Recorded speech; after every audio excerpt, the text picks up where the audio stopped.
شریعت محمدیہ نے بیت اللہ کی عزت کا دفاع کیا ہے اور اہل ایمان کو اس کے آداب سکھائے ہیں۔ کوئی شخص بیت اللہ کی طرف منہ کر کے یا پشت کر کے پیشاب اور پخانہ نہیں کر سکتا۔ اسی طرح قبلہ رخ تھوکنے سے بھی اسلام نے منع کیا ہے۔ کچھ تو ایسی باتیں ہیں جو لوگوں نے تراش لی ہیں کہ جی قبلے کی طرف پشت کر کے آپ چل بھی نہیں سکتے، تو دیکھا ہے بعض دفعہ لوگ طواف سے فارغ ہوتے ہیں اور الٹے قدموں واپس پلٹتے ہیں، بھلے پیچھے کوئی بیچارہ نماز پڑھ رہا ہو اور یہ اس کے اوپر سے کلا بازی کھاتے ہوئے نیچے گریں، سر پھڑوا لیں۔ وہ مشکل نہیں ہے، لیکن قبلے کی طرف پشت کر کے واپس نہیں جانا یہ بنائی بھی بات ہے۔ اسلام نے جو آداب سکھائے ہیں اس میں کیا ہے کہ آپ قضاء حاجت کرتے ہوئے نہ تو بیت اللہ کی طرف چہرہ کریں اور نہ ہی بیت اللہ کی طرف پشت کریں اور نہ ہی بیت اللہ کی طرف منہ کر کے تھوک پھینکیں۔ آئیے رسول اللہ صلی اللہ علیہ وسلم کی چند احادیث سنتے ہیں۔ مسند احمد میں حدیث نمبر 16561 ہے۔ ایک شخص اپنی قوم کی امامت کروا رہا اور اس نے قبلے کی جانب تھوک دیا۔ رسول اللہ صلی اللہ علیہ وسلم اس شخص کو دیکھ رہے تھے۔ جب وہ نماز سے فارغ ہوا تو آپ نے اس کی قوم سے کہا لا یصلی لکم، آئندہ یہ تمہاری جماعت نہ کروائے۔ اس کے بعد اس شخص نے دوبارہ نماز پڑھانا چاہی تو لوگوں نے اسے روک دیا کہ ہمیں رسول اللہ صلی اللہ علیہ وسلم نے یہ حکم دیا۔ تو وہ شخص اللہ کے نبی صلی اللہ علیہ وسلم کے پاس حاضر ہوا اور آپ سے پوچھتا ہے کہ کیا آپ نے واقعی میری قوم کو اس بات سے منع کیا؟ تو آپ صلی اللہ علیہ وسلم نے فرمایا کہ ہاں، میں نے تمہاری قوم کو منع کیا کیونکہ تم نے قبلے کی طرف منہ کر کے تھوک دیا تھا۔ اِنَّكَ آذَيْتَ اللَّهَ وَرَسُولَهُ، بے شک تو نے اللہ اور اس کے رسول کو تکلیف دی، تمہارا یہ عمل باعث تکلیف ہے اللہ اور اس کے رسول کے لیے، یہ پسندیدہ کام نہیں جو تم نے کیا۔ انسان نماز پڑھ رہا ہے، حالت نماز میں ہے اور نماز بھی مسجد میں پڑھ رہا ہے تو ناجائز ہے اس کے لیے، گناہ کا کام ہے کہ وہ قبلے کی طرف تھوک دے۔ ایک صورت یہ ہے کہ آدمی مسجد میں ہے لیکن نماز میں نہیں ہے، تب بھی وہ بیت اللہ کی طرف قبلے کی طرف منہ کر کے نہیں تھوک سکتا، یہ گناہ ہے۔ ایک صورت یہ ہے آدمی مسجد سے باہر ہے اور نماز پڑھ رہا ہے، اس صورت میں بھی وہ قبلے کی طرف منہ کر کے نہ تھوکے۔ چوتھی صورت یہ ہے کہ آدمی مسجد سے باہر ہے لیکن حالت نماز میں نہیں ہے اور پھر قبلے کی طرف تھوکتا ہے تو یہ امر بھی ناپسندیدہ ہے۔ کوئی مجبوری ہے تو ایک الگ معاملہ ہے، وگرنہ یہ عمل بھی پسندیدہ نہیں ہے، اسلام نے اس کو پسند نہیں کیا۔ نہ اپنے دائیں طرف تھوکے اور نہ بیت اللہ کی طرف منہ کر کے، بلکہ اپنے بائیں طرف تھوکیے۔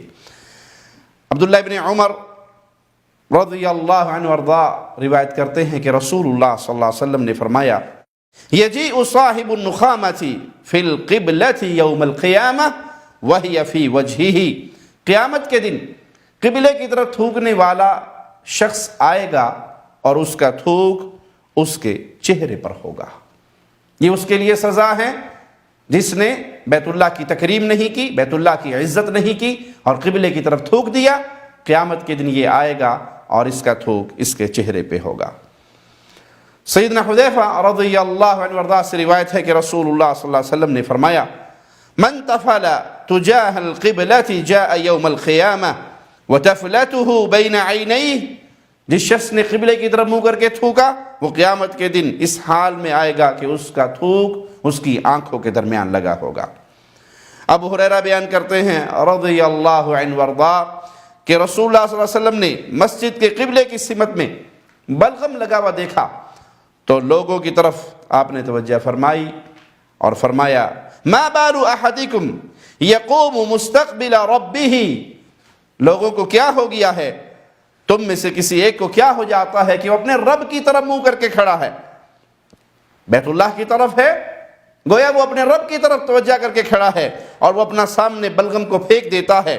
کیا تم میں سے کسی کو یہ پسند ہے کہ اس کی طرف کوئی شخص منہ کرے اور اس کے منہ کے سامنے تھوک دے؟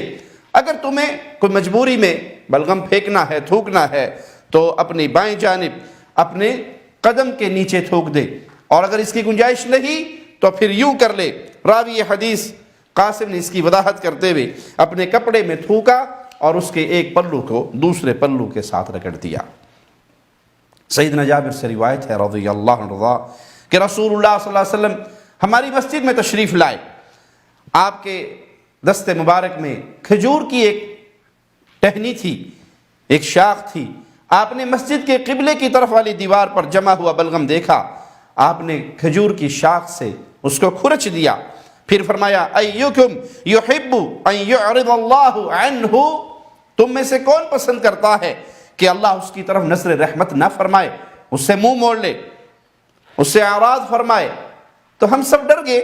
آپ نے فرمایا ایکم یحب ان یعرض اللہ عنہ، اپنے جملے کو آپ نے 3 مرتبہ دہرایا، تم میں سے کون ہے جو یہ پسند کرے کہ اللہ اس سے اعراض کرے، اس کی طرف نظر رحمت نہ فرمائے؟ پھر آپ نے فرمایا فإن أحدكم إذا قام يصلي فإن الله تبارك وتعالى قبل وجهه، جب تم میں سے کوئی شخص نماز کے لیے کھڑا ہوتا ہے تو بے شک اللہ تبارک و تعالی اس کے سامنے کی طرف ہوتا ہے۔ فلا يبصقن قبل وجهه ولا عن يمينه، تو اگر اس کو تھوکنے کی حاجت ہے تو اپنے سامنے کی طرف نہ تھوکے، نہ ہی اپنے دائیں طرف، بلکہ وہ اپنے بائیں طرف، اپنے بائیں پاؤں کے نیچے، اور اگر ایسا ممکن نہیں تو پھر اپنے تھوک کو اپنے کپڑے پر گرا لے، اپنی ثوب پر گرا لے، اس کے اپنے کپڑے کے ساتھ اسے صاف کر دے۔ پھر آپ نے اس کھجور کے ٹہنی کے ساتھ اس دیوار کو صاف کر دیا، صحابہ سے کہا کہ مجھے خوشبو لا کر دو۔ قبیلے کا ایک نوجوان اٹھا اور دوڑ کر اپنے گھر کی طرف گیا اور اپنے ہتھیلی پہ خوشبو لے کر آیا، جس کو آپ نے اسی لکڑی پہ لگا کر اس جگہ پر جہاں بلغم لگا ہوا تھا، قبلے کی اس دیوار کی طرف آپ نے خوشبو لگا دی۔ سیدنا جابر فرماتے ہیں کہ رسول اللہ صلی اللہ علیہ وسلم کا یہ عمل دیکھ کر تم نے اپنی مسجدوں میں خوشبوئیں لگانی شروع کی۔ مسجدیں اللہ کا گھر ہیں، اس کو صاف رکھیے، اس میں خوشبوئیں لگائیے، اس کا احترام کیجئے، اور خاص طور پہ قبلے کا وہ احترام کیجئے جو احترام ہمیں رسول اللہ صلی اللہ علیہ وسلم نے سکھایا ہے۔ یاد رکھیے، با ادب با نصیب اور بے ادب بے نصیب۔ اللہ ہمیں پیارے نبی صلی اللہ علیہ وسلم کی احادیث پہ عمل کی توفیق عطا فرمائے۔